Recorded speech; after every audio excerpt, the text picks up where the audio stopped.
The most severe heat wave in recent memory has held its grip on most of Europe, with record high temperatures registered in multiple countries causing severe economic and health damage.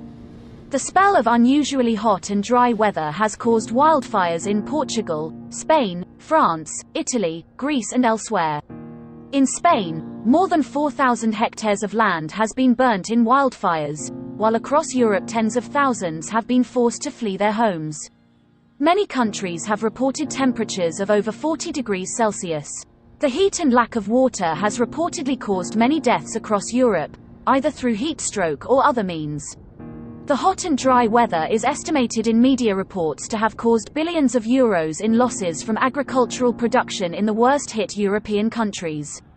Italy has been suffering from an extremely hot and dry summer. According to the Institute of Atmosphere and Climate Science of Italy's National Research Council, this year is on pace to be the hottest and driest year on record dating back to 1800.